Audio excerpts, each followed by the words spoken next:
and call to order the May 12th, 2026 Port Orchard City Council regular business meeting.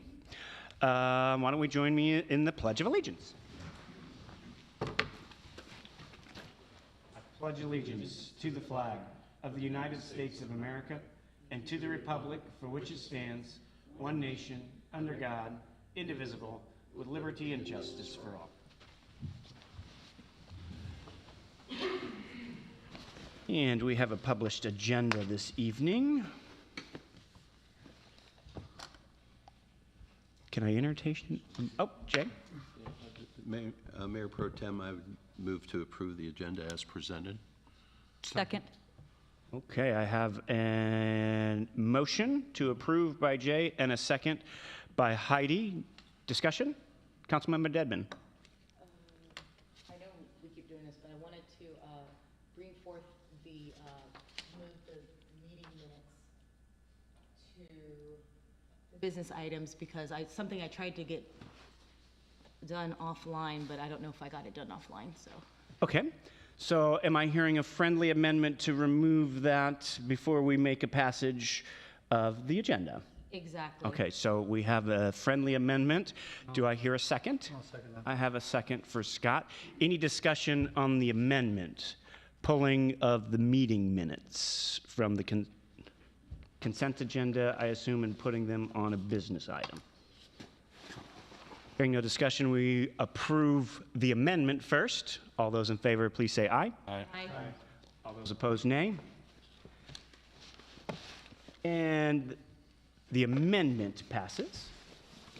Councilmember Rosa Pepe. So, Mayor Pro Tem, I'd like to amend my initial to approve the agenda as amended. Second.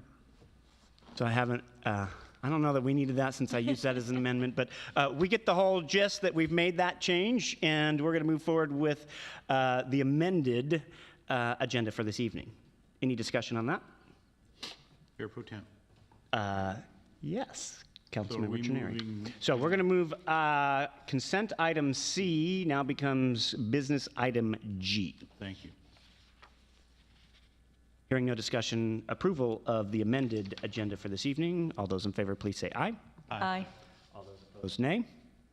And the ayes have it. We have a published agenda. Thank you.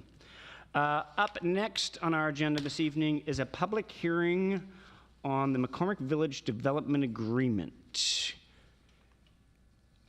Do I want to take staff report before I open it?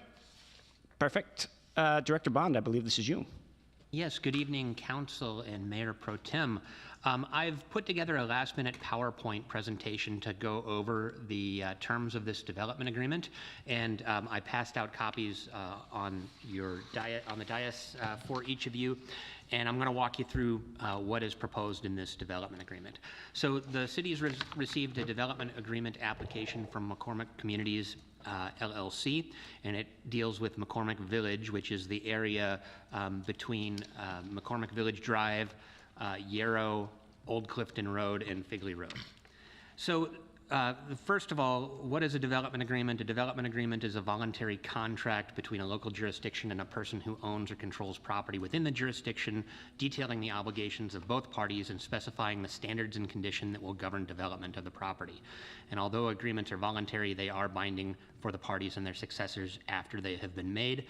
In our municipal code, POMC 20.26 is adopted locally and has further restrictions on what can and can't be included in development agreements, as well as the process for approving development agreements. And so there are a specific list of code sections that can be altered through a development agreement in POMC 20.26. So the McCormick Village area is governed by a sub-area plan that was adopted in December of 2021. And back at that time when the city was beginning to see development again in McCormick after the acquisition of all of the old entitlements by McCormick Communities LLC, the city council at that time was really insistent on seeing the commercial village portion of McCormick North go forward. And so that was something that was in a master plan from years ago, but wasn't ever never entitled, and so there was no assurance that it would be constructed. It was just something that was part of a plan for a future phase of entitlement. The city talked to McCormick Communities about this, and they agreed to put forward a plan for how that could possibly happen and to provide this commercial area. They proposed a middle housing development coupled with about 20,000 square feet of commercial retail type space, and that sub-area plan was adopted along with development regulations governing development within this area. When we wrote the plan, McCormick hadn't done their final engineering of the plat, and so when they went into engineering, they started noticing little things about the code that we had adopted that didn't allow them to do what they had set out to do. And so this agreement really aims to fix a couple of those minor design issues that they are having. So section 14 of the proposed agreement deals with design flexibility, and it generally covers lot coverage, parking, porch setbacks, facade variation, siding material, and detached garages on non-standard lots. And I'm going to walk you through what each of these is real quick with some visuals to help you understand and help the public understand what's being done. So the first design departure deals with lot coverage. In our R3 zone, which is the majority of this site, we have an 80% lot coverage standard, meaning that 80% of the site can be covered with hard surfaces that isn't landscaping. McCormick has realized that there is room between each of their detached alley-loaded garages for some additional parking, but in some cases that is pushing their lot coverage above this 80% threshold. And so to address that, they're proposing to make pervious hard surfaces so that the infiltration of the site remains the same, but they're able to use that additional space. In most cases, this is only a few percent above the 80% threshold, but this first provision will give them flexibility with regard to that standard to provide some additional parking for their residents, because our minimum parking standards are, they're now governed by state law, but they are sometimes lower than maybe what the market demands. And so they after they started renting these, they realized, you know, they probably need to squeeze in some additional parking where they can. Another standard that they're seeking a deviation from is the minimum parking stall dimension. And again, in Port Orchard Municipal Code, section 20.124.150, there are minimum parking stall dimensions. And so this area between these detached garages is actually a little bit less than our minimum parking stall dimension. I think it's within a foot either way. And so this section of the development agreement would provide them with some relief to that standard. For porches, our code allows in the R3 district for the front porch to encroach up to 3 feet to the front property line, whereas the occupied portion of the interior of the house has to be set back at least 5 feet. And so they have some lots that are on curves where maybe one corner of the front porch encroaches a little bit more than 3 feet. And so the plans that they have developed for use throughout this subdivision, in some cases they just don't quite fit without this a little 1 foot additional allowance. And so they're seeking to reduce that minimum front porch setback from 3 to 2 feet. The front wall of the house would remain at a 5 foot setback. Another standard in our code that was adopted at the time requires facade variation, and it states that you have to have a minimum of 2 additional alternative design elements to be considered a facade variation. And so this is a picture of a couple of the homes that have been built out there within the last 2 years, and you'll see that every other house has a gable or a hip roof on top, and then they're using different color schemes and siding materials to help create that variation. What you see here is only one variation in the housing design.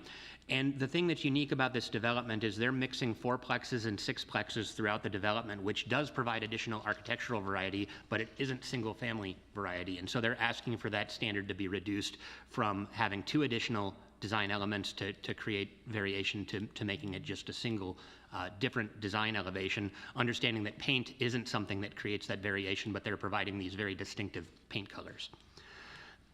Next is siding material.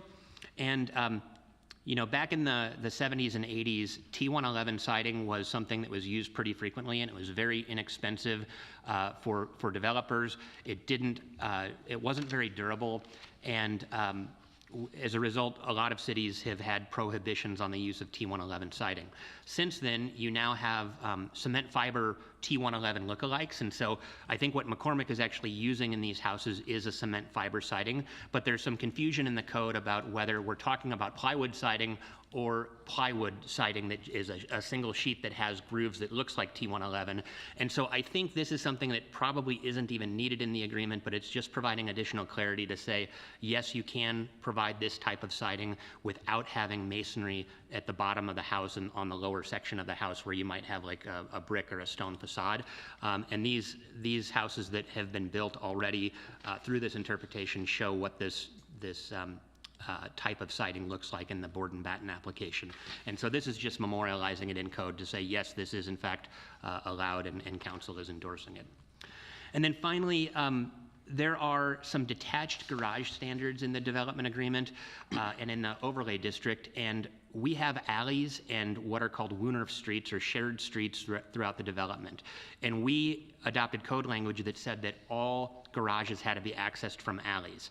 There are a few, there's only one, I believe, in their first phase, but there's a few more in later phases of these non-standard lots where they had room to squeeze in a lot, but actually the garage has to enter, it doesn't have access to an alley, so they would either have to not have a garage or get some relief from the city. And so in the example clouded here in red, lot 43, that is a side entry garage on the back of a house in this area where they were able to put in an additional unit. And so we're just saying that on a non-standard lot, you can have an alley accessing something other, or a garage accessing something other than an alley.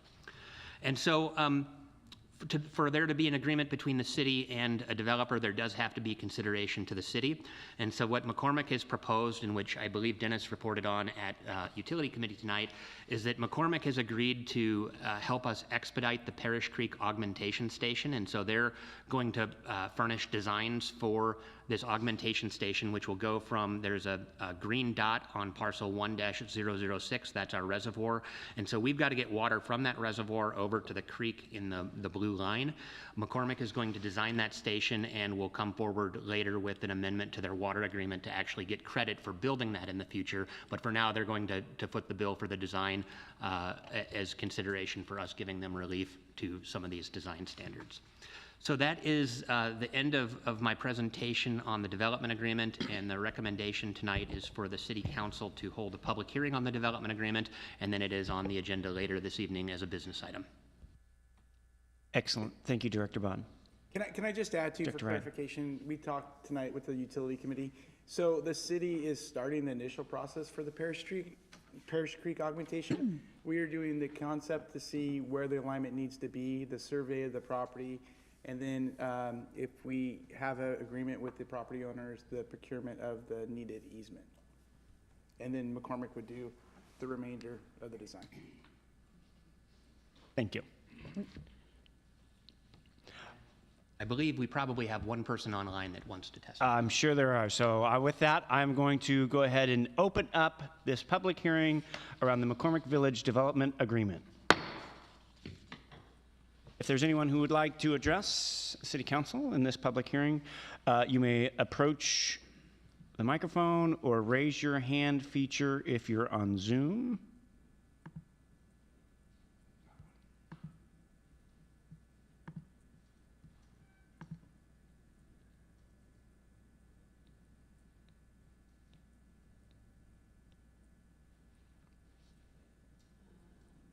Are you expecting him? Well, the applicant is online, but he has not raised his hand, so maybe he feels like it's been satisfactorily presented. I think he did for a second, and I did unmute them, so I believe he can speak at this time. Mr. Crabbe, good you there? evening. Would you like to address council? Sure. Good evening, Council. My name is Greg Crabbe. I represent McCormick Woods in their entitlement. And I mean, this is a good deal for us. You know, there was no way for us to anticipate all of the subtleties of this type of community. So these minor adjustments to the village community plan is very helpful. And we're happy to help the city out with the Parish Creek augmentation project. Perfect. Thank you, Mr. Crabbe. Anyone else wishing to address City Council may use the raise their hand feature. Hearing none, I will go ahead and close this public hearing. I'll remind City Council, we will have the opportunity to discuss this in business items. Thank you. Next up is citizen comment period. If you have something you'd like to address with City Council outside of what was in the public hearing, go ahead and use the raise your hand feature. And seeing none, I'll go ahead and move forward and close the first citizen comment period. Thank you. Next up in our agenda is the amended consent agenda. Mr. Mayor Pro Tem, I make a motion to approve the amended consent agenda. Second. I have a motion from Councilmember Diener. I'm going to give a second to Councilmember Fenton on the amended consent agenda. Any discussion? Hearing none, I'll call for the question. All those in favor, please say aye. Aye. All those opposed, nay.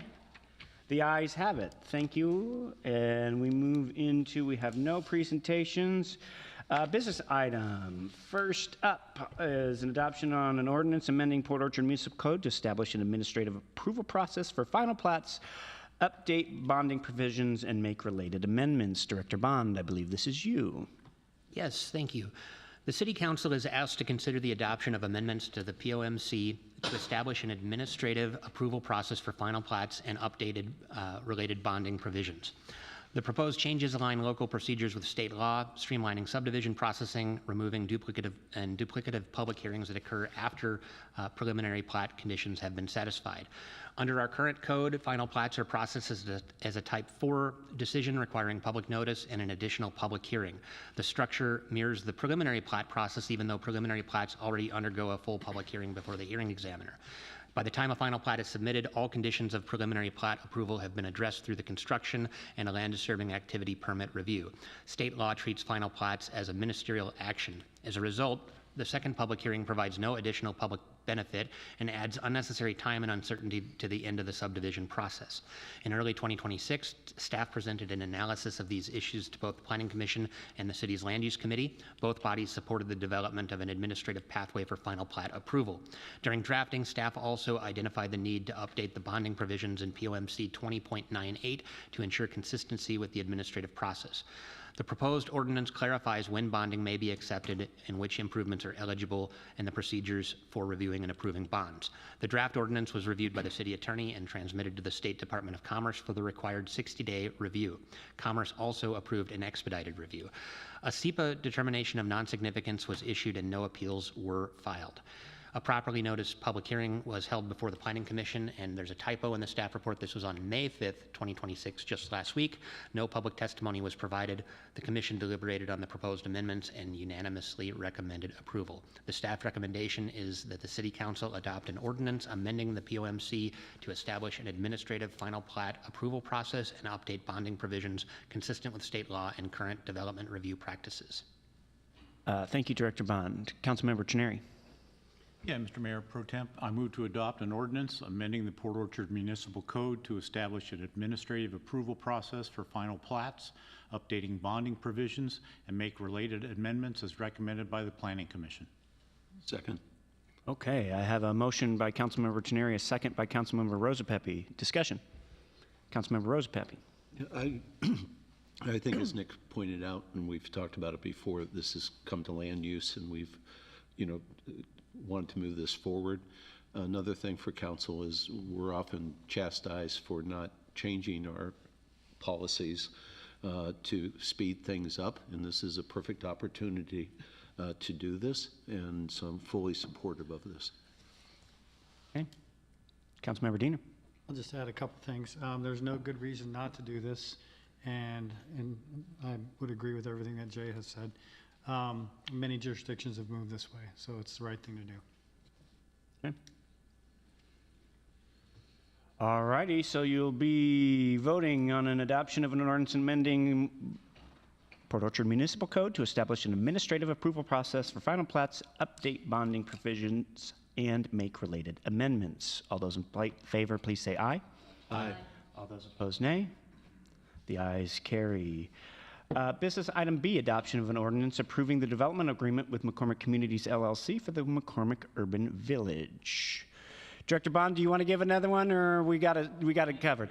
Thank you. Before the City Council is an ordinance approving a development agreement between the city and McCormick Communities LLC. Generally, it deals with design flexibility, including lot coverage, parking, porch standards, facade variation, siding material, and detached garages on non-standard lots. And in exchange, the city is getting a design for its Parish Creek augmentation station. The staff recommendation after tonight's public hearing is approval of the ordinance approving the development agreement.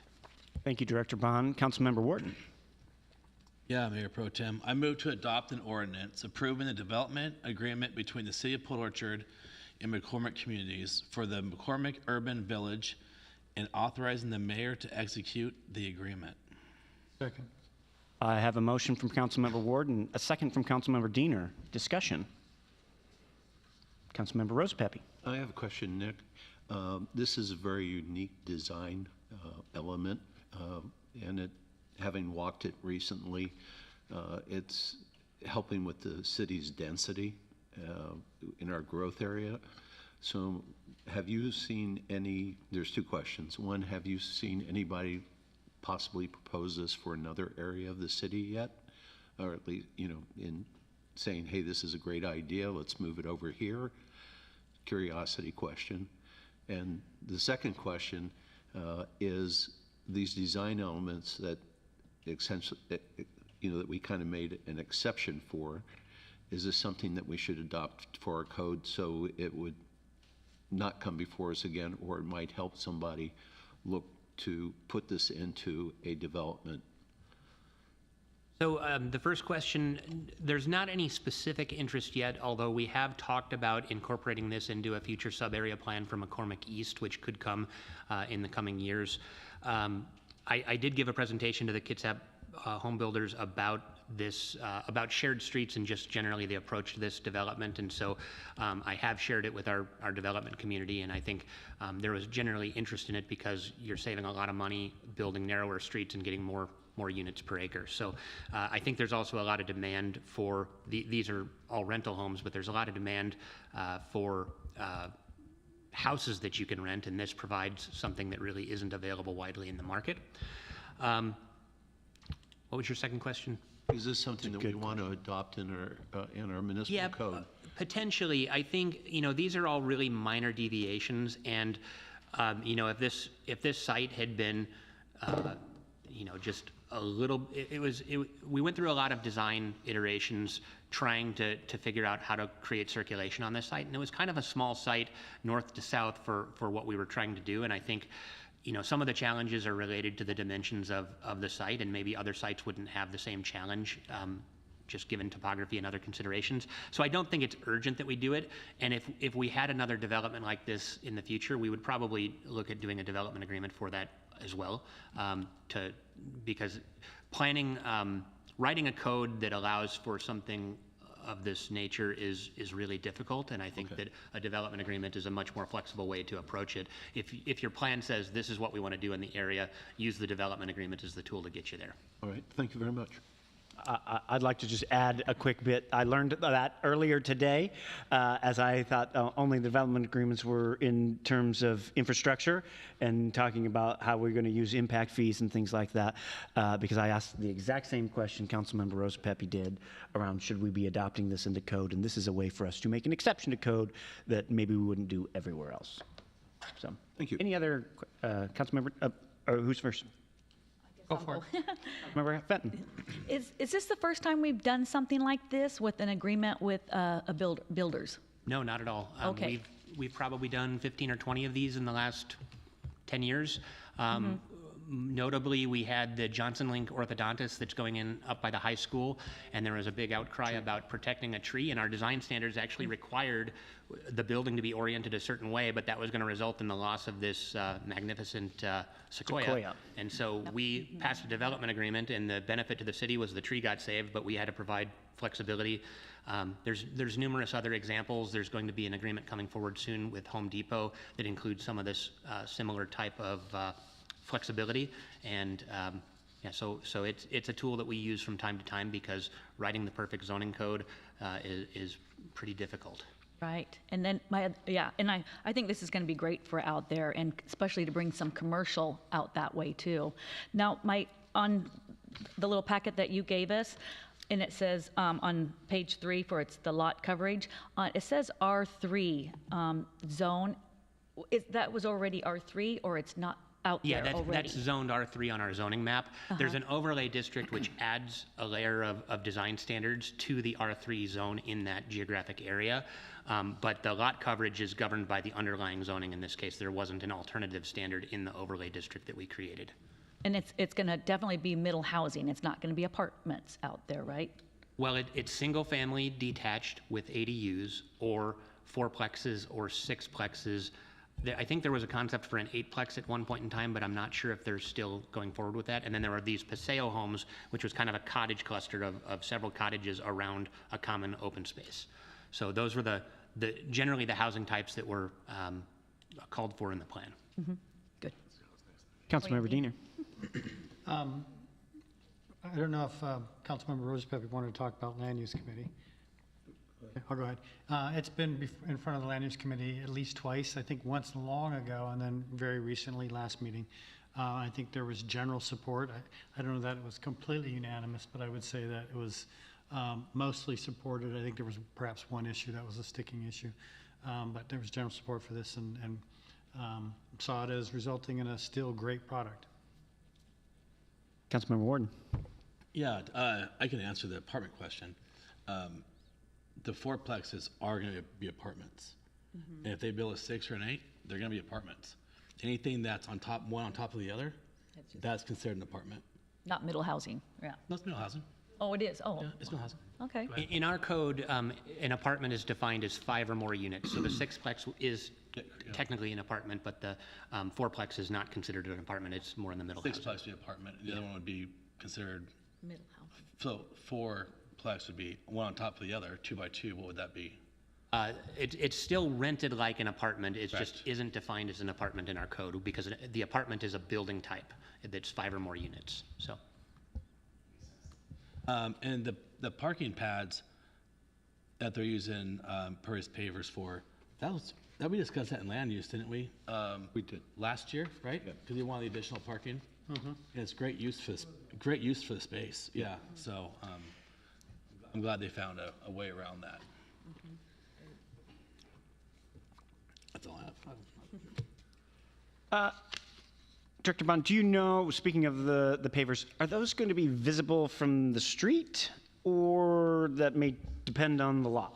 I think it's mainly on the alleys, other than those non-conforming lots, or the non-regular lots that don't have alley access. They might have some impervious pavers to create an additional parking spot, but yeah, it would be off the alley.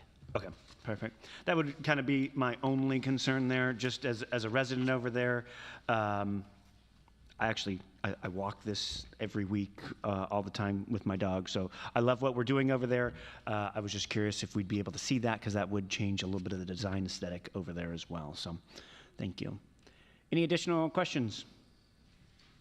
Okay, you're about to vote on an adoption of an ordinance approving the development agreement with McCormick Communities LLC for the McCormick Urban Village. All those in favor, please say aye. Aye. All those opposed, nay. And the ayes carry. Item C, adoption of a resolution authorizing submission of an Opportunity Zone nomination for Census Tract 923. We have the Director Bond Show tonight. I'm running out of breath here. So before the City Council is a resolution authorizing the submission of an Opportunity Zone nomination for Census Tract 923. That is the census tract that is generally bounded in the north. It's very narrow between Bethel and Blackjack Creek, and as it gets to Mile Hill, it opens up and generally follows the Bethel corridor down to Sedgwick and goes east into the Port Orchard UGA. And so the Opportunity Zone program, it's a federal tax benefit to encourage investment in designated areas that are generally lower income, trying to spur investment and opportunity in those in those geographic areas. And so we held a public hearing. That's part of the scoring criteria for an application, which goes to the governor, and then they're going to evaluate all the applications that are received. And there's only so many opportunity zones that Washington gets that they can then forward to the federal government for approval.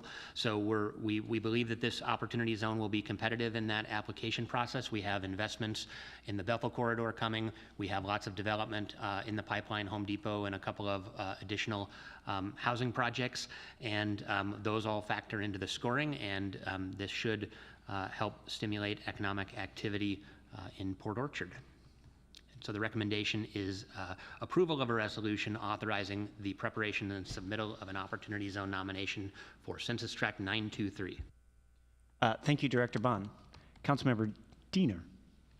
Mr. Mayor Pro Tem, I move to approve the resolution authorizing city staff to prepare and submit an application for opportunity zone designation for Census Tract 923 as presented. Second. I have a motion from Councilmember Diener, a second from Councilmember Chineri. Discussion, Councilmember Dedman. I've been having a really difficult time understanding the area without pictures. And is this area highly residential? It includes a mix of residential and commercial, and I'm going to pull up the map and I can put it up on the screen. I know that it's a little hard to see across the room.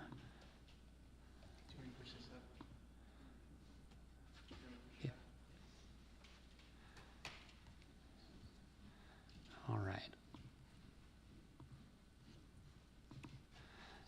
So when I zoom in here, There we go. Thanks. so you can see there's several eligible districts in yellow around Sinclair Inlet. There's 5 of them up towards Bremerton and 2 of them in Port Orchard. So this is the northernmost of Port Orchard's 2 tracts. Oh, there we go. And the boundary at the south here, this is Sedgwick Road coming from Highway 16. And so this is down just across, Blackjack Creek is essentially the west boundary here. The east boundary, it follows Bethel until Mile Hill and then goes out roughly to Jackson, I think that is, and down to Sedgwick. And so the boundary is, there's a lot of, Kitsap Regional Park is in here. There's a lot of residential out in the urban growth area, but the Bethel corridor is mostly commercial with some residential back towards Blackjack Creek. Okay, so the area specifically within the city is mostly industrial? No. I mean, No. commercial? Sorry, I used the word industrial, I meant. Yeah, I would say it's probably 50-50. There's, we have, well, and that's a complicated question because our commercial zones do allow residential housing in a mixed-use context. So even if something is zoned commercial, it could develop as multifamily or commercial in some instances. So it really depends on the zone. I'd say it's mostly zoned commercial, but probably 50-50 in terms of what will actually develop on the land. I think it's, from my perspective, it's difficult because I haven't seen much discussion or around the potential for rising costs, especially in terms of when there's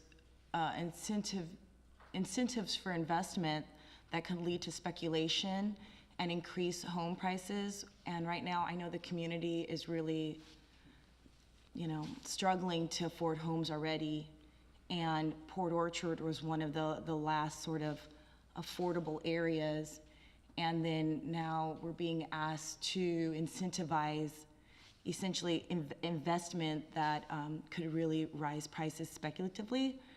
That is tough, and I feel like I haven't seen anything, and that's why I keep asking about, especially residential, and trying to really understand the impact to the existing community.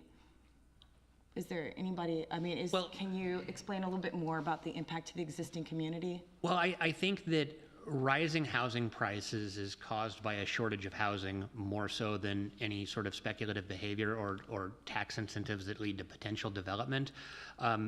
When we've had record development since 2020, I think we're averaging about 5 or 5.5% annually. In 2022, we received an appraisal as part of one of our development agreements where we gave an impact fee credit, and it showed that for the first time, quarter over quarter rents started going down, and it was a slight decrease, but I believe it was because the market became fairly saturated with new units, which had the effect of stabilizing prices. Puget Sound, in our Vision 2050 through the Puget Sound Regional Council, we're projected to add, I believe, 1.8 million people over 20 years to the region. And if those people move in and we're building houses at a slower rate than they're moving in, the prices are going to rise. But if we can encourage the development of additional housing units, we can keep housing prices flat. And I think the only way to short of subsidizing housing, keep housing prices low, is to increase supply. And I think the Opportunity Zone program helps make that possible in Port Orchard, which hopefully keeps rents lower in Port Orchard. But housing prices also vary by the region, so the whole region has to do its part. But I think Port Orchard's done pretty well. I know that rents are a lot higher than people want them to be, but they have been stable for the last few years, and now you're seeing incentives for people to move in that are, first 2 months free, things like that, because people are having a hard time renting units now. My question is more geared towards home ownership, because I know that in the community, there's a lot of discussion around specifically home ownership. And so from what I was seeing, when we were talking about, and again, you'll have more information than I do at all, but when we were talking about like downtown, which is where I live, and it used to be an opportunity zone in this area, it no longer qualifies. It seems that the housing prices in this area went up significantly. Did that happen in the other area of city, within the city that we're speaking of? Were the housing prices, did they also see a rise? I think housing prices in the real estate market for sale houses also increased, but they have also flattened out as supply has increased. Again, there's a finite, in downtown, we didn't see a lot of housing development. The 429 Bay Street project is the first significant housing project in our downtown area in quite a long time. But there's more demand for a finite number of units, and that's going to drive prices higher. So I think whether it's for sale houses or for rent houses, adding supply is really the answer. With that said, there's a fundamental problem in our economy where the way development regulations are set up, developers have an incentive to build bigger and more expensive houses because of just the return on investment is higher. If they have a fixed lot size, they're not going to build a small house because the profit margin is lower. And so I think there are other issues that are leading to a lack of creation of small houses, and some of the recent initiatives on middle housing are hopefully going to address that for homeownership. But building a single family house is a lot easier than building attached housing from a code standpoint, and there just aren't a lot of contractors who are interested in building that type of smaller housing. So there are other things that need to change to encourage the construction of smaller and more affordable units. And I'll share. I went to a conference 2 weeks ago. I was a panelist on a presentation about creating pre-approved plans at the state level. And there was a bill this last session that didn't get out of committee, but they say it usually takes 2 or 3 tries to get something through the legislature. And they were proposing that the state take the lead on developing pre-approved house plans, and that would lower the cost of development for home builders by not having to hire architects and by having things that are ready to go. I would also add that one of the other panelists was a prefab home builder in the Port of Tacoma, and they can do assembly line construction of wall assemblies where they're building these things in a factory on an assembly line rather than on site, which greatly lowers the cost. He was indicating that if the state approved plans that were used at a large enough scale where there's enough repetitive use of the same plans, that they think they could lower construction costs by 50%. And so I think there are other tools out there that are going to address the housing affordability and making sure that there's a supply of affordable, smaller houses rather than what we're seeing, which is a lot of 3,000 and 4,000 square foot homes that are not affordable for a lot of folks. So I just wanted this for clarity. So you think that with this area that was previously zoned OZ, Opportunity Zone was previously an Opportunity Zone, versus the other area that we're now looking for to be an opportunity zone. Would you say that there's not a lot of development that I've seen over there either? So you're saying between these two areas, the home prices have probably gone up relatively the same? Yeah, I would say so. I mean, I think prices have risen pretty evenly across the city.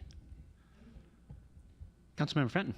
Yeah, since we're, you know, going to be voting on this, the opportunity zone, do you have an example, like another city that went this way and how it worked for them?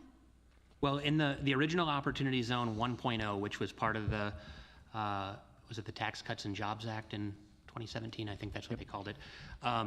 That was, I believe there were 130 or so census tracts statewide that were designated. Some of them were in Seattle, some of them Spokane, some of them were rural tribal areas.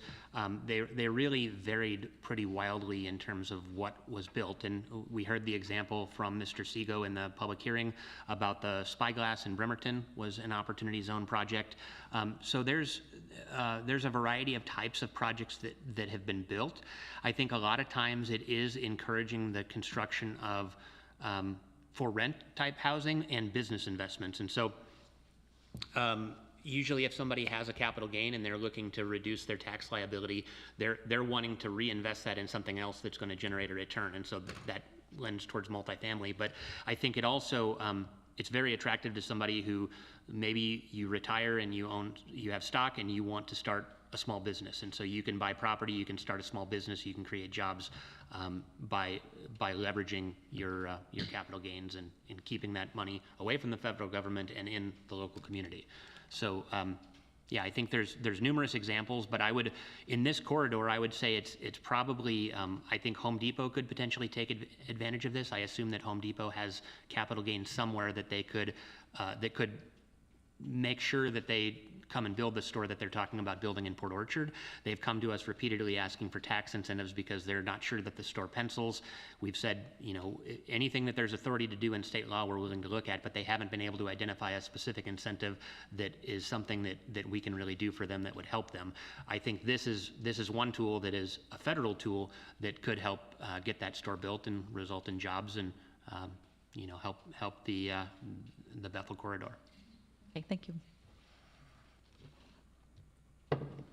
Councilmember Deener. I just want to remind that this is a nomination process, so there's no guarantee that we're going to be selected. Commerce will administer that, so just didn't want this discussion to overshadow that.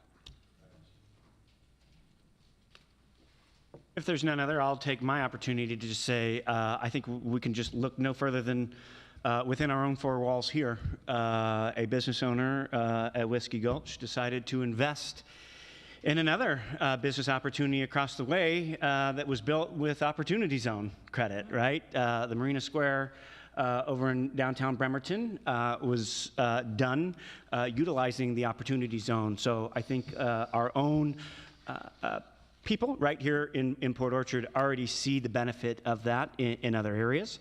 And why not bring that to our side of the water, right? So let's see how that goes. With that, you will be voting on adoption of a resolution authorizing submission of an Opportunity Zone nomination for Census Tract 923. All those in favor, please say aye. Aye. Aye. All those opposed, nay. The ayes carry it unanimously. Going to business items D, adoption of a resolution authorizing the retention of ER&R vehicle 1012 and expanding the existing public works fleet. Director Ryan, thank you for giving Director Bond a minute to breathe. Thank you. Good evening, everyone. Public Works is requesting to retain fleet equipment number 1012 rather than surplusing as originally planned. With recent staffing increases in Public Works and the addition of the Public Works operations and utility buildings, staff has been separated, so the need for and demand for shared vehicles has grown. Our current fleet can no longer consistently support operational needs. Keeping vehicle 1012 is service provided in an immediate, cost-effective way to ensure operations administration team has reliable transportation for site visits, coordination between facilities, and day-to-day duties. A mechanical review found the vehicle to be serviceable condition, needing about $800 in minor repairs. With those repairs and routine upkeep, the vehicle is expected to remain useful for about 5 more years. The ongoing costs include $11,000 annual contribution to the ER&R replacement fund and about $600 per year for maintenance. These costs will be incorporated into the ER&R fund's ongoing operations and future replacement planning. Retaining Vehicle 1012 will support operational continuity and ensure growing team has dependable access to vehicles to perform essential work. Thank you, Director Ryan. Councilmember Fenton. I move to approve a resolution authorizing the retention of ER&R vehicle number 1012, removing the vehicle from the surplus list and expanding the Public Works ER&R fleet accordingly. Second. I have a motion from Councilmember Fenton, a second from Councilmember Rosa Pepe. Discussion. Councilmember Chineri. Director Ryan, come on. What is the make, model, and mileage of I know. number 1012? Thank you. The devil is in the details. I apologize. I believe it's Escape. I could probably look through the fund and find the roster. It would take me some time. Is it a EV or is it a? It's a gasoline light sport utility vehicle, and this is primary for our operations manager and the supervisors and administrative staff at the Ops Center. Thank you. Councilmember Warden. Well, that's probably why Noah wanted it out of here, you know? He's If online. he wants an EV No, that's car. why you wanted it out of here. I do have a question. If the vehicle only requires $800 in maintenance, and it has 5 years left of a lifetime, which is an average vehicle that most people have, why are we getting rid of it? We are surplusing it because our fund had built in a replacement cycle. The new vehicle that replaced this has already arrived. Yes. So Why are we replacing a vehicle that has 5 years left of life on it? the reason is the model, the way it's set up, is that if it hits so many miles, so many years, they replace it.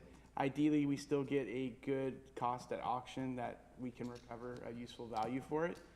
We are demoing a software, telematics software right now that gives complete diagnostics of vehicles. Actual usage is something that we haven't tracked in the past. So we're going to be able to see if vehicles are idle, if they sit long. There's vehicles in the fleet that have low mileage. That's a realistic thing that happens. That's okay in a small city. We should And keep those. Councilmember Wood, I might remind you, we're going to take a look at the entire ER&R policy kinda like- at the Finance Committee. I don't know exactly which month we have that coming, but Noah's told us that that's queued up. So we'll have the opportunity for some of that input. But I think that's the reason we're here tonight with this I is. want to handle it tonight, John. Well, I hear you. I would love to, but I don't want to get the skis out too far in front of us. But I think he's asking because they're seeing value in it. The program said we should be replacing it, and we're going to hold on to an asset. Keeping So, the vehicle. So. yeah. No, that's a fair question.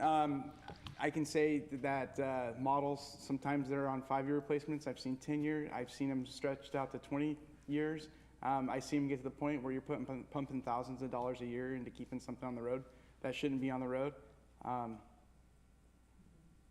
So Councilmember Fenton. basically, we're getting a car. That's what you want, a car. We already have it. You already have it. Okay, This yes. car's already been replaced, so this Okay. was scheduled to go to auction to sell. Okay. If I can It's the enter, expansion component of A it. point of order, Expansion, yeah, okay. we can just have recognition before we speak. Thank you. Thank you. and then can I just interject real So- quick? Council. Well, I was going to say, Finance Director Crocker Yep. wants to say a few words. Thank you, Director Crocker.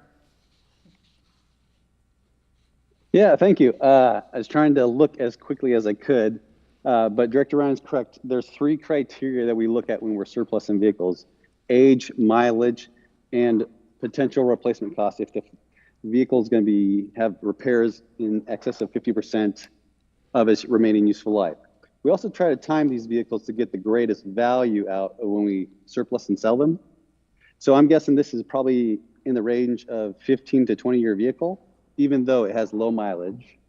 And at one point, probably at the beginning of the biennial budget, we had our mechanic assess all the vehicles. And at the time, he said, hey, it's met its mileage replacement date, its year of life replacement date, and it could potentially have huge repairs. And so it would make sense to replace this with a new vehicle and really turn the fleet over to a newer fleet, and that's what we've been trying to do.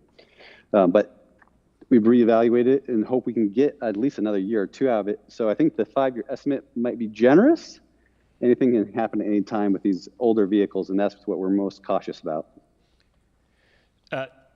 So just to make sure we fully understood that, Director Crocker, you could have your replacement vehicle on site, It is in service. and it is in service. We want to retain what it was supposed to replace, but we don't know for how long. The mechanic, so He the says maybe up to 5 years. fleet person that works for NOAA, they get together with their mechanic and they forecast what the possible remaining life is, and they came up with a 5-year. So then I wanted to make sure I fully understood that because I have a follow-up question for Director Crocker. Does that mean that we need to amend the ER&R policy as well? No, I think by this resolution, the ER&R policy provides for us the ability to keep vehicles in the fleet. And so that's what Director Ryan's asking is, can we keep this in the fleet and expand the fleet? There's a cost, and that's a part of the ongoing annual payments for a future replacement, as well as the potential kind of real cost today. What's it going to cost? $1,000. So part of the calculation would be we might only be able to get $6,000 for this vehicle, and you're going to put $1,000 into it. So you kind of weigh and consider those types of costs and investments when you're looking at each vehicle. But by this action, the council is expanding the fleet by one vehicle. We will, in the next biennial budget, budget those replacement payments as a part of it, and we will take it biennium by biennium as we evaluate these older vehicles, whether they can continue to remain in the fleet. So I know Crocker, a few times back we had a vehicle that we thought had a longer useful life, but then the motor immediately blew out that year. So I only caution you on this 5-year mechanics evaluation estimate of perhaps it can get 5 more years out of this vehicle. That's what we're hoping for, but we'll have to look at it every year anyways. Okay, Director Crocker, follow-up question to that then. So if we're building $11,000 in the replacement fund, does that mean we're permanently adding an additional vehicle in the ER&R policy? We're not simply retaining this particular vehicle, but we will also replace this vehicle once we decide to retire it? Yes, that's an accurate way to describe it. Okay. We are actually adding a vehicle and planning for that. So we're adding an entire vehicle permanently into our fleet. Correct. And it's an incremental capital instead of all up front. So $60,000, $70,000, $80,000 up front, you're investing $11,000 a year to build that up. And so anything can happen. It could go 2 years. We built 22,000. Is that accurate, Noah? Yeah, that's correct. Yep. Okay. Any additional questions on the item? Hearing none, you're going to vote on adoption of a resolution authorizing the retention of ER&R vehicle number 1012 and expanding the existing public works fleet permanently by 1. All those in favor, please say aye. Aye. All those opposed, nay. The motion carries unanimously. Item E, adoption of a resolution accepting a 2026 congressionally directed spending appropriation for the Bay Street Reconstruction Project. Again, this is Director Ryan. Thank you. The city has been awarded $3,554,000 in Federal Highway Administration funding through the 2026 congressionally directed spending process. Secured with the support of Senator Cantwell, WashDOT confirmed the award on April 29, 2026. These funds will support the Bay Street Reconstruction Project and must be used within the project area following the FHWA and the WashDOT federal requirements. This project will rebuild a key portion of downtown Port Orchard's aging infrastructure, addressing issues such as failing utilities and flooding risks related to sea level rise. The corridor lies within federally designated opportunity zone and near the HUD low mod communities, making reinvestment especially important.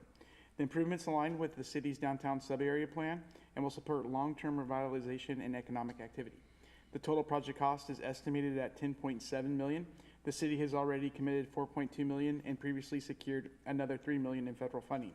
The new funding provides the remaining federal support needed to move this project into construction planning in 2026. The grant requires a 13.5% local match, formal obligation by September 30th, 2029, and full expenditure by 2034. The project must also remain in the city's TIP, STIP, and following all federal reporting and ADA requirements. Staff's recommendation. Staff's recommendation is that council authorize the receipt of these federal funds. Excellent. Thank you, Director Ryan. Councilmember Rosa Pepe. Mayor Pro Tem, I move to adopt resolution accepting $3,554,000 in a congressionally directed spending appropriation for the Bay Street Downtown Port Orchard Reconstruction Project, WA 404. Second. I have a motion from Councilmember Rosa Pepe, a second from Councilmember Diener. Any questions? Councilmember Rosa Pepe. My comment would be, I think what most of the council would feel, that we can't move forward soon enough. Correct. Truth. Any others? Hearing none, I'll call for the question. All those in favor of adopting a resolution accepting a 2026 congressionally directed spending appropriation for the Bay Street Reconstruction Project, please say aye. Aye. All those opposed, nay. The motion carries unanimously. Second to last business item is business item F, approval amendment number 1 to contract C088-25 with Transpo Group, Inc. for additional services related to the Southwest Old Clifton Road, Anderson Hill Road intersection improvements. Director Ryan, this is you once again. The city entered into a design contract with Transpo Group in August 2025 to complete the final design for the Southwest Old Clifton Road and Anderson Hill intersection improvement project. The contract at just under $294,000 advances the previous $75,000 design from 2018 to full 100%, including updated standards, utility coordination, environmental review, and pedestrian and lighting improvements. During design development, additional work was identified that was not part of the original scope.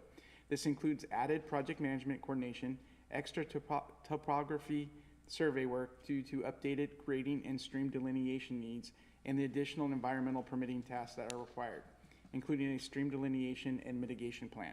These tasks are detailed in the updated scope of work and are needed to complete the environmental documentation and final design. Transpo has provided a fee proposal of $30,800 for this additional work. Amendment number 1 adds these services and updates the contract amount, but does not change any of the other terms of the agreement.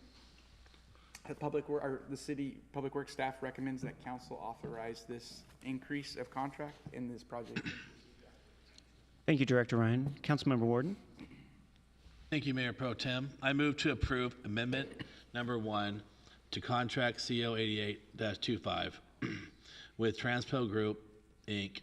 in the amount of $30,800 for additional design, survey, and environmental permitting services for the Southwest Old Clifton Road and Anderson Hill Road Southwest Intersection Improvement Project. Second. I have a motion from Councilmember Warden, a second from Councilmember Fenton. Discussion. Councilmember Rosa Pepe. More of a question. So Dennis, this starts to move this project closer to final design and therefore construction. I think we talked about that as a council in our retreat, to moving this project forward, correct? Correct. The goal is, what I'm hearing is that we're shooting to have this done possibly at the same time as the intertie work on Clifton. So we're targeting summer 2027. Super. Thank you. Councilmember Chineri. Director Ryan, does this take us to 100% design ready? This does take us to 100% design. Thank you. And the environmental permit process as well.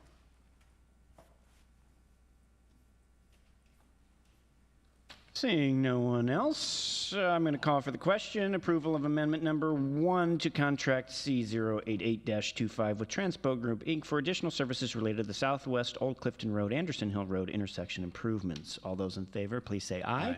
Aye. All those opposed, nay. The motion carries unanimously. What may be our last business item for the evening is now business item G, which once consent agenda C, approval of minutes from April 21st, 2026, council work study. I hear a motion. I move to amend the April 21st, 2026 meeting minutes. To Can I say, go ahead, go. Oh, to, Excuse me. I'm in the following language. It currently says, council suggested changes to the eligibility criteria and requested an ordinance be brought forward for adoption. So I would like the word council to be changed to Councilmember Dedman to reflect what actually happened in the meeting. Which item was that under? I'm just trying to find that. If you go to D. Okay, D. In the building resurface, I'm sorry. Yes, correct. Okay. So the second line. I just wanted it to be accurate. Okay. So I might just say that we move to a point where we only do action items on a mini minutes so that we don't have to have this in the future. I reached out, but I was. I know, the mayor's out of town, I think, and so maybe. Well, no, I guess I thought it wasn't a big deal to just have this change to be accurate. And I was told that this is more than an administrative request, so that I had to bring it up now. Okay. Mr. Mayor Pro Tem? Yes. Just to note, the notes that I received from that meeting, because I was tasked with preparing the ordinance, indicated that the full council had 4 amendments to the document, and I think that's why staff said council requested changes, both to eligibility criteria and other aspects. Yeah, because we did. One of the changes was specific to eligibility criteria, where the council asked for ground floor residential, that to be added as an eligibility. 50% instead of 75% match as well. So I think that's. I think it's accurate insofar as the full council asked for modifications to be made. Oh, you mean because the language then states, and requested an ordinance be brought forward? No, the full council requested modifications to the eligibility criteria. My notes that I received from Director Bond say the full council said. Oh, that's not accurate. I think if you go back. Well, specifically about eligibility criteria. Correct. Yeah, the modification, if I can finish, the modification that I received from the full council was the pre-existing as to ground floor residential. So I don't know if the council has any recollection. We can go look back, but. Yeah, totally. Should we table this for another meeting? We can. I didn't hear a second to the amendment, so I think it's going to fail, and we'll just approve them as is if I hear that motion. Well, then we'll have to still bring up somehow that it's inaccurate, unless you guys want to approve an inaccurate meeting minutes. I mean, I guess that's your. I mean, I think what the rest of us are trying to say is we agree with what our Ms. Archer. And one alternative edit go would for be it. to simply strike the language council suggested changes to the eligibility criteria and just say council requested an ordinance be brought forth. That's an accurate reflection of what occurred. Okay, but then it doesn't include the fact that Councilmember we did have a discussion discussing changes to the eligibility criteria. So Correct, yeah. So you're saying strike the language that shows this so that it's not reflected in the meeting minutes? Is that what your So suggestion is? what the Mayor Pro Tem is pointing at is the direction from council to staff has been to do what's called action minutes. So the minutes are only supposed to reflect action and not summarize the discussion. So that would be consistent with the direction we received. The action was draft an ordinance. So I'm not saying we're removing anything because your meetings are all recorded. Everything is completely transparent for the public. So then We're we not should silencing it. discuss We're council and simply. staff discuss Order, the please. program? Oh, I apologize. Thank you. I'm simply offering that as an edit to be transparent and clear without misrepresenting any information. Perfect. Thank you, Ms. Archer, and thank you for your spirited debate. At this point, we don't have a second for that amendment, so we're going to let that fall. And A question. Okay, about well, I'll just to give you get- I just need a second, clarification. and we can get that in discussion next. I'm going to recognize Councilmember Trenary, because he had his hand up before that. Yeah, Mayor Pro Temp, I'd like to approve this item as previously presented. Second. So I have a motion from Councilmember Teneri, a second from Councilmember Rosa Pepe. Would we like to have additional discussion at this time? Yes, I would like to have additional discussion at this time. Councilmember Dedman. Okay, so I just wanted to have clarification on what you stated. It's action items. So you're saying that whenever we have meeting minutes, no discussion, all it should ever read is council and staff discussed. And then we brought forward an ordinance. Is accordingly? Actually, it should just say the ordinance was voted on. We don't even need to memorialize that discussion occurred. Yeah, and I'm happy to circulate information about that. That is best practices from the Jurassic Parliament's opinion, from other folks, because then we're not mischaracterizing anyone's comments from the public or otherwise. And because your meetings are recorded, the full picture of what exactly was said is available. Awesome. Yes, please. I look forward to that. Okay, absolutely. Councilmember Diener. I just was going to add that, the ad hoc committee is looking at rules of procedure, and action minutes are grounded in that. So, am I hearing that ad hoc committee plans to bring that forward? Would anybody here be opposed to making that our practice today, since we don't have it written? I believe it's actually already part of the direction that the clerk's office has received in the past. We were trying to do a sort of a forensic analysis of Okay, this. so we- status quo remains, and then It is the ad hoc technically, committee- but we've just been maybe a little more colorful than not. I think the direction has oscillated based on work study direction, that work study minutes were historically a bit more robust, but not, so the Not work of the business. ad hoc committee will memorialize the existing practice with a little bit of an enhancement. Okay. Good Any to other- know what the actual rules are. Any additional discussion?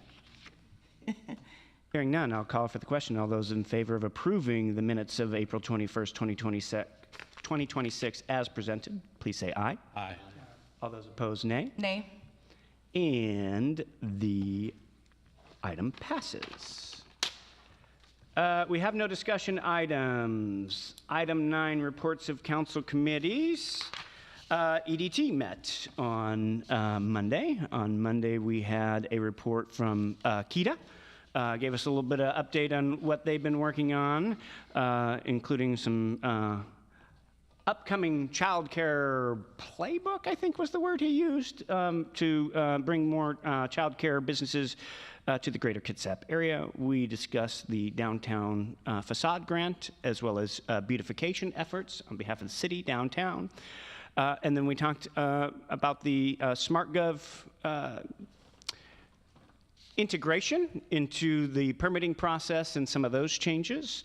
And then kind of went over some high-level details of some particular pre-application meetings of some potential permits that may be coming forth.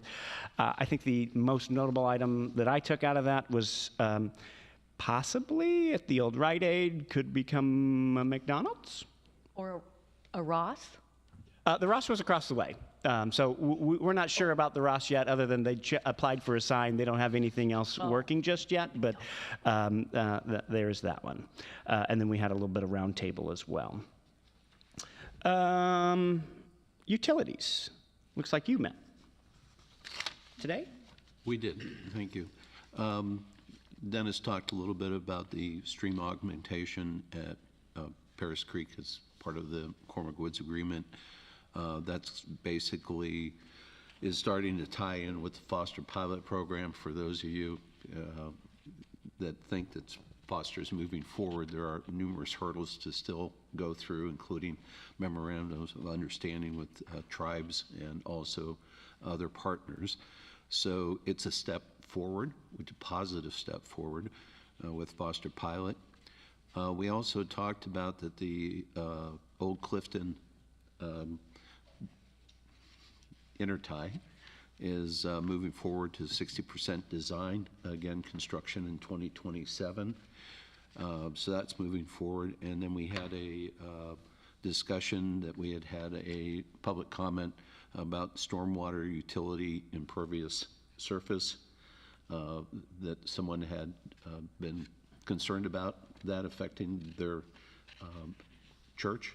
And Dennis has been in contact with them. At this point in time, it's nothing to bring to council because any changes with rates on one side changes rates on the other side. So more information to follow possibly. We're going to have a discussion about the water quality report at our next meeting, just how it functions and see what questions there are. And Dennis brought up something that I think it's probably time to start thinking about as in our mind, and that is the fact that the state has been under a drought alert, and we're starting to see more and more signs of that. So it may be something that may come to the council for action, whether it's anything from, and I won't go there at this point in time. So just be aware of it. And that was our meeting, and it was productive, and thank you. Thank you. Jay, Finance has not met since we last met. Transportation could have, or did you already get a report since you, no? Okay. I agree with the report. Okay. Land use? Nope, haven't met. Lodging tax, no. SAC, no. Anybody need to report on any outside? No? Okay. Committee reports are done. The mayor's report is that he is out of town. I believe he was boarding a riverboat for dinner down in Houston this evening when I talked to him a little earlier. So that's his report this evening. Is it for fun, or is it? No, he is down there, I believe, with Commissioner Root and several other electeds down here from Kitsap Transit. Director's report. Why don't we start right here with Director Ryan? Thank you. The first thing to let you know, that is a 2011 Ford Escape. So that's the vehicle. Sorry about that. I get caught up with just the numbers of the vehicle. Real brief, just to let everybody know, next week is National Public Works Week, May 17th through the 23rd. This year's theme is rooted in service and powered by community. We want to recognize our crews for their vital work in keeping Port Orchard's infrastructure safe, reliable, and running smoothly for our community. We'll be doing some social media posts to get the word out next week. Engineering staffing updates. We now have 4 engineers. It's the first time we've been staffed with engineers since I've been here in almost 3 years, so that's a big achievement, and we're very excited. We are currently recruiting for an additional inspector. That remains our only opening in the office here in our engineering division. We did have staffing levels back up to where we need them to be, so we're looking for some big successes. Operations continues to be busy. Spring is here, everything is growing. We're fighting roadside vegetation this time of year, and we've also been busy with the downtown beautification improvements. Flower baskets will be coming towards the end of the week. We've got the planning day this week in the volunteer event. Staff's coordinating with the Downtown Association. I think it was 350 plants that will be planted in those pots. We've got the banners up, the historical photos. A large banner has been ordered that's going on Marina Pump Station. It's going to be 10 foot by 5 foot. We'll change it out if there's the desire to put something seasonally. It'll just be connected by some D-rings. And then the last bit was the picnic tables that are scheduled to be installed mid to late next week. So that is all I had. I have a question. Oh, Councilmember Ward? When we're buying all this stuff, are we shopping local? Are we getting bids and estimates from local people? So we do have some service levels. There's minor where we aren't required to do business. We Not try required to, but I mean, don't you We think we do. should? Councilmember Fenton asked me a great question today about the HVAC contract that's on staff. So something that big where we have to use the MRC Small Works roster. There's certain thresholds that we can just pick 3 sometimes. We see where they're at. If they're local, if they can respond quicker, we do it. The banners downtown, those were really high quality printing, the size of them. I think they turned them around in 2 days for us. So But did we ask? I went online. The 3 printing companies that we have in downtown? I did not for those. That was the vendor I was looking for that was originally looking at doing wraps at the generators, and I had the contact information, and it sounded like they wanted to get them up there pretty quick. So when we were talking about wraps on the generators. I remember. Yeah. We did use local for the smaller pennants that are going up. The flower baskets are local, and we did a competitive bid for the benches and picnic tables, and that was a local vendor who got that. So we do try to encourage local. I participate in KEDA does a incubator for local businesses. The city goes there and reaches out to local vendors, how to sign up for the MRC roster, how to participate. So we have to follow our purchasing policy. We have to follow the Washington Administrative Code when we're doing open procurement, but when we can, we try to encourage local folks. Councilmember Fenton? Yeah, it's looking great down there, and by the another week and a half, woohoo! It's going to be a whole new downtown. Did you did you get any more information on the flags? I don't think we ever saw a flag picture that's going to go with, the hanging baskets and then the flags. The anchor picture? Yeah, The is it just an that says anchor? established 1890? Do you have it, Brandy?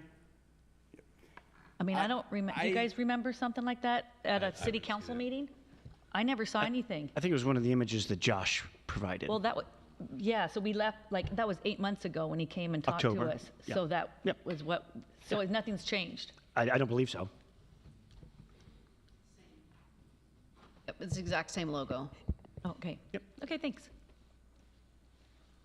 Thank you, Director Ryan. Director Bond? Nothing to report tonight. Thank you. Ms. Archer?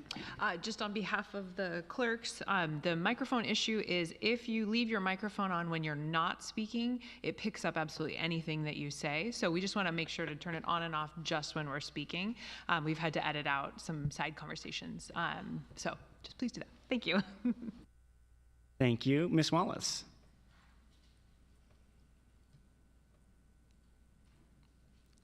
Yes, I am hoping that you guys will indulge me for the next 5, maybe 10 minutes, depending on the conversations, to show you the new agenda management system that we are offering to the public.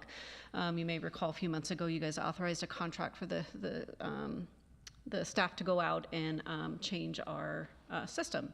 So just real quick, when you, either you or the public or staff can go to the city's website and go straight to meetings.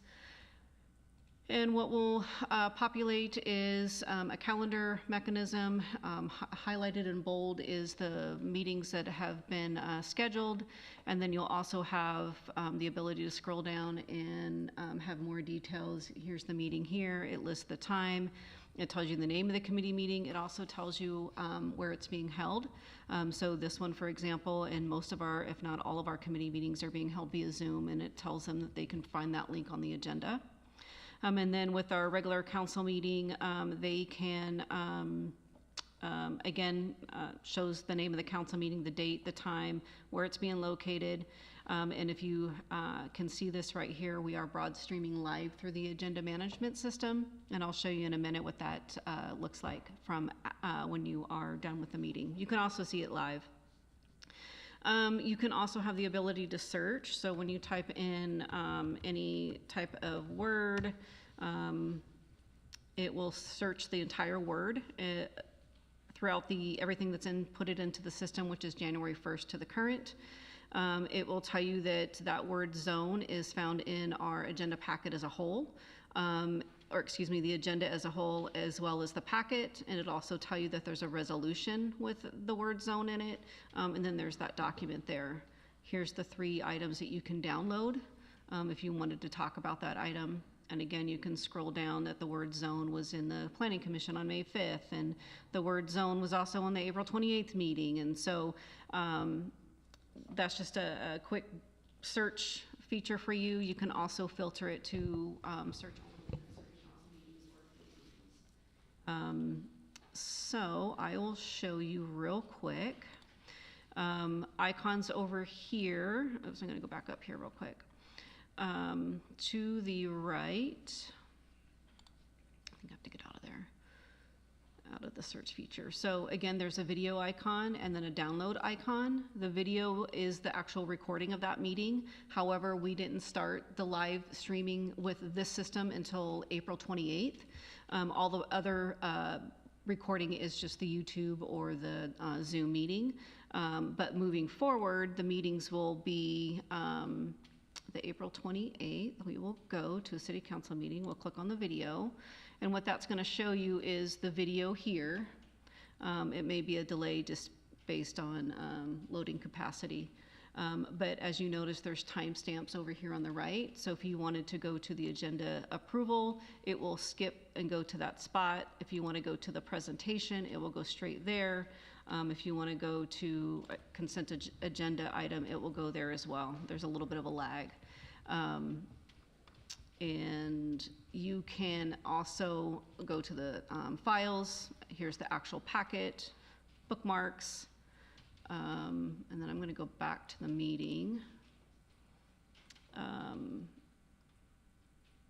to sign up for notifications, you obviously have to have an email because we'll notify you when it's publicized. And to do that, you just go up here to the right-hand corner where it says sign in, create a login, and then you select all the meetings that you want or only the meetings that you want. So that is what I have to share with you guys and the public. So encourage everybody to go in and search and check it out. And we are probably about 95% done. We're just going to go back and do some final checks, but we believe that we'll be 100% by the next council meeting, have all of our past meetings up again from this year. Thank you, Ms. Wallace. If you guys haven't taken the opportunity to use this, I find this to be a way better tool than our previous, just for me personally.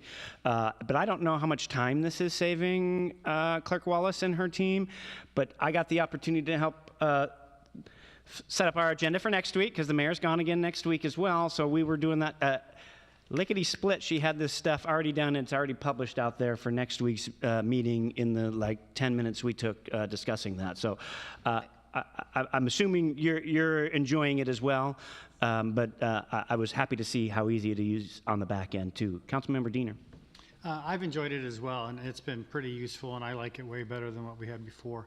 For the people who were looking for meetings in YouTube, have we advised on our website that that is no longer a thing for meetings beginning after April 28th? And do they know how to get there to here, essentially, for those recordings? So we're not removing any of the access from YouTube. We're still live streaming YouTube, and and we'll keep those recordings. Just for the note to the public that when we live stream YouTube and we have issues with YouTube, we have to remove the live and upload the Zoom recording or this recording. So when you go on the website and you're looking under the live stream, it's not there because we had to move it to the actual, I can't remember the tab that it's called, but it's videos, current videos. So you just have to look in a different tab. It will be there. You just got to give us a day or two and we'll re-upload it. But it's an addition to. This system is, it's an addition to. And I just wanted to add, I love the timestamps that we can easily go to. That's a pretty neat feature, as well as the search feature for certain keywords. And keep in mind the timestamp is manual, AKA me. So the April 28th isn't quite aligned, but I think today it was pretty good. So as I use the system, it'll get better. Excellent. Councilmember Warden, then Councilmember Dedman. Yeah, I just want to give a quick shout out to previous Councilmember Cheng, who argued and fought like heck to get a new website up, for a long time, and this would be a glorious day for him. So, anyways, just want to recognize that. I think he'd like that. So, thank you, Councilmember Dedman. So the way YouTube works, it's really easy to place things in playlists. So I think that I know that it is kind of confusing for people to go to that other live tab. So it would be great that and then they wouldn't have to worry if it was live or re-upload it. They'd be able to easily find it under a playlist that says 2026 council meetings, and that would definitely make it easy to find. We do have we have the playlist up, but in all honesty, we just haven't maintained it. And so hopefully with the additional help, we'll be able to get that squared away and accurate and up to date soon. So I appreciate that. Thank you. Thank you, Ms. Wallace. Director Crocker, just because I gave everybody else a bite at the apple, would you like one as well? Yeah, there's nothing for me tonight. Thank you. Thank you, sir. That concludes our department directors. We are to our second citizen comment period. There is no one here with us in chambers. I see but one person online. Please raise your hand. Seeing none, I will close the second citizen comment period. Before we move into the good of the order, I just want to make sure I had one more item on my list and I failed because I was too busy making sure that I was going to moderate or chair this. I had that we were going to possibly be approving a contract for a fence builder today as well. Did that just not make the agenda? It'll be on the next one. Perfect. Thank you. I just don't want to forget that because I know the mayor said that was coming. So, good of the order. Team, what do we got? Councilmember Fenton. Okay. Oh, yeah, the cleanup is this coming cleanup for the downtown, and Director Ryan did kind of mention it, but it's on the 16th from 9 to 1, and meet at the library. And then my second good of the order, the Rack, which is a gym, they have free teen night the third Friday of the month. And so teenagers from 6th grade to 12th grade can go there for free and have a great time. And so what a great outreach for our teens. Thank you. Councilmember Warden? Yeah, I was gonna say, at the end of the month, I'll be at the transportation meeting, but I'm not gonna be at the follow-up council meeting.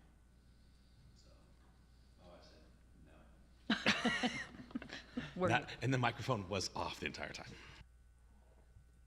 Councilmember Dedman. So the military has had, I think it was a week ago, a update on where they're at with the water quality, and specifically they are addressing the issues of PFAS going into the water, or PFOS, and all that stuff, but forever chemicals going into the water. So it's great to see that they are, addressing this and trying to look into ways to remediate. Anybody else? Go to the order. I'll take my opportunity. If you didn't get the opportunity to attend, we had one of our premier events this last Saturday down on the waterfront at 2 p.m., the 35th annual Seagull Calling Contest right here in Port Orchard. And I believe their sign, I'm not going to get this right, I should have taken a picture of it, the nation's longest and maybe only seagull calling contest. So I like to just call out the things that put us on the map. I do believe the only other one I've seen, I think, was overseas. I don't remember if it was Iceland or where it was that also has one, but I've seen because they claim to be the world's longest running, and I think theirs was going a little longer than 35 years. So. Second runner-up. We'll take it for the world, right? Right here in Port Orchard. So just celebrate what a lovely slice of the world this is. Yep. Anybody else? Go to the order. Okay, hearing none, we do have an executive session with no action to follow. Pursuant to RCW 423110 subpart 1, subpart I, the council will enter into an executive session for 10 minutes. So we will return at 8:15. 8:15. Let's just put it, gives us 2 minutes to move. 17-minute executive Yes. session. Thank you. With no action to follow and to adjourn following the exec session.